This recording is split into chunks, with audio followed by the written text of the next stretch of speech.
Bonjour à toutes et à tous. Nous nous retrouvons aujourd'hui pour une nouvelle vidéo de lore. Nous parlerons des plus grands goinfres du vieux monde. Un peuple où l'art du gueuleton est sacré et où les maigrichons sont soit bannis, soit tués. Bienvenue dans les royaumes ogres. Il faut savoir que les ogres ne vivaient pas dans le vieux monde à la base, mais dans ce qu'on pourrait appeler l'Asie dans le monde de Warhammer. Ils vivaient au nord du Cathay, en plein de petites tribus nomades alternant entre guerre et paix. Le grand empire du Cathay recruta de nombreux ogres dans ses armées et leur apprit comment utiliser le feu. Dans cette période de calme relatif, la population ogre grandissait sans cesse, et leurs troupeaux ne pouvaient tous s'y nourrir. Alors les ogres se mirent à lancer des raids pour enlever des habitants de la campagne du Cathay. L'empereur Xuan Huang apprit ceci et cela le mit dans une violente colère. Il réunit ses plus puissants magiciens, et quelques jours plus tard on vit dans le ciel une troisième lune apparaître. Plus les jours passaient, plus cet astre se rapprochait. Elle brillait d'une lumière verdâtre si fort qu'elle éclipsait les deux autres lunes, Mansleb et Morsleb. Ceux qui la regardaient voyaient clairement une immense bouche. Une nuit, elle tomba, en plein milieu du territoire des ogres. Le choc fut si violent que même les hommes lézards, pourtant de l'autre côté de la planète, sentirent l'impact. La faune et la flore furent anéanties en quelques secondes, et les deux tiers de la population ogre subirent le même sort. La tempête de feu qui s'ensuivit engloutit tout ce qui se trouvait sur des dizaines de kilomètres à la ronde. Ce n'était que le début des problèmes pour les ogres, car la chute avait décimé tous les animaux ou presque sur une immense zone. La faim se fit sentir, mais pas celle dont ils avaient l'habitude. En quelques minutes, ils sentirent leurs estomacs se vider, comme s'ils n'avaient rien mangé depuis des jours. En quelques heures, de nombreuses tribus se livrèrent à des massacres et au cannibalisme, et grâce à cela, leur faim se calma. Pour quelque temps. En voyant l'ampleur du désastre, un chef de tribu du nom de Gross Nakadois mena les siens là où la comète était tombée, car il était persuadé que seul un dieu aurait pu faire tous ces dégâts. Quand ils furent près du cratère, ils virent un immense gouffre garni de gros. Gors sut comment s'appeler cette divinité au premier coup d'œil, et tua plusieurs membres de sa tribu et les dévora avec les survivants. En faisant cela, il devient le premier prêtre du dieu appelé la Gueule. Peu de temps après cela, les tribus migrèrent vers l'ouest, car leur steppe autrefois verdoyante n'était plus qu'un immense champ de ruines. Ils marchèrent pendant des jours, arrivèrent sur une immense chaîne de montagnes où vivait un peuple très avancé et plus grand que les ogres. C'étaient les Titans célestes. Ces derniers vivaient dans des châteaux sur les montagnes, avec pour seul horizon les nuages. En vivant aussi loin de tout, ils avaient oublié qu'il existait d'autres races dans ce vaste monde. Et les ogres se firent un plaisir de leur rappeler avec une subtilité qui ferait pâlir d'envie un chef de guerre orc. Les titans eurent donc la désagréable surprise de voir des nabots obèses dévorer leurs troupeaux, détruisant leur château, et furent encore plus surpris quand ils aperçurent que les ogres avaient le même projet pour leur peuple que pour leurs troupeaux. Tous ces malheurs ne signifiaient pas la fin des titans, mais une lente et horrible dégénérescence. Les ogres laissèrent en vie si peu de titans que la seule façon pour eux de faire suivre leur race était l'usage de la consanguinité. On peut maintenant croiser dans le vieux monde des descendants des titans, dans le peuple des géants, des immenses créatures stupides ne pensant qu'à manger.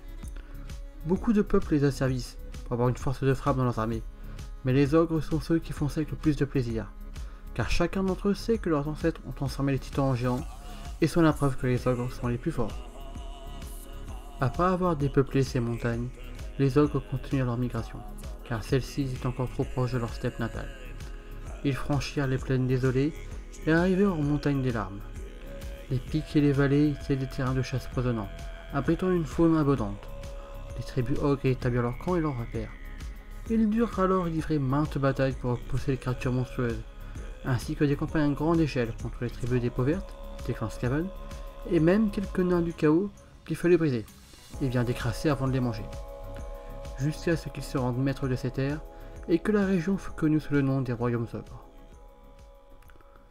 Nous en avons fini avec l'histoire des ogres, passons maintenant à la culture. Chez les ogres, il existe une croyance qui dit que le ventre serait le moyen de communion avec la gueule. Ils protègent donc cette partie du corps en priorité. Ils font cela à l'aide de larges plaques ventrales, et plus un ogre est riche, plus cette plaque est décorée, gravures, joyaux pour certains, ou sang, os et graisse pour d'autres. La société ogre est structurée de manière fort simple. Si un truc est plus petit qu'un ogre, alors l'ogre a tous les droits sur lui. Je dis plus petit, mais pas que en taille. Le tour de ventre est aussi très important, car plus un ogre est gros, plus il mange, et donc plus il est fort. Les chefs des tribus ogres sont appelés tyrans. Leur nom est bien souvent suivi de titres. Dans le genre, votre obésité ventripotente. Certains ogres poètes ont bien tenté quelques figures de style qui ont voyagé jusqu'à nous. Voici une des plus célèbres. Si votre graissage se rapporte à votre gavage, alors vous êtes assurément le plus gros de cette table. Les tyrans sont donc parmi les êtres les plus gros et les plus violents à exister sur notre plan d'existence. Pour devenir tyran, il faut juste tuer et dévorer l'autre devant toute la tribu. La vie des ogres est régulièrement ponctuée de grandes fêtes. Comprenez par là des festins de plusieurs jours non-stop où défilent viande, alcool, le tout accompagné de chants dont certains sont connus grâce aux mercenaires ogres sillonnant le vieux monde.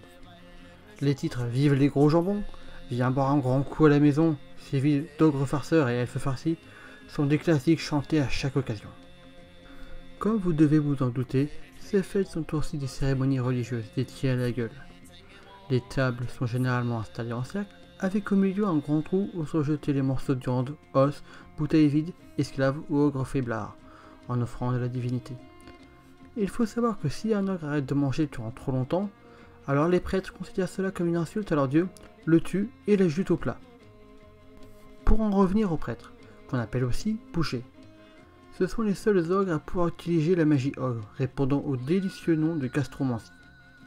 Lorsqu'un nourrisson ogre tète le sein de sa mère et tire du sang au lieu du lait, il est immédiatement confié au boucher de sa tribu, qui mord profondément le ventre du rejeton pour lui imposer sa marque.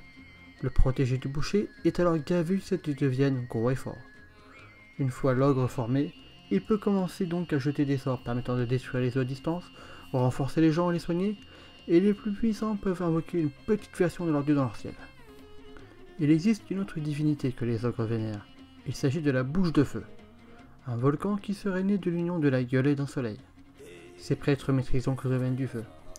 L'épreuve pour devenir l'un d'eux est très simple. Il faut grimper tout au long du volcan, prendre une espèce de pont de charge qui descend à quelques mètres du lac de lave, et se débrouiller pour boire une bonne lampée. Si l'aspirant survit, il est donc béni par le dieu et obtient ses pouvoirs. Cette vidéo est maintenant terminée, j'espère qu'elle vous aura plu. Je détaillerai les rôles plus précis des unités ogres dans la vidéo dédiée aux armées de royaumes ogres.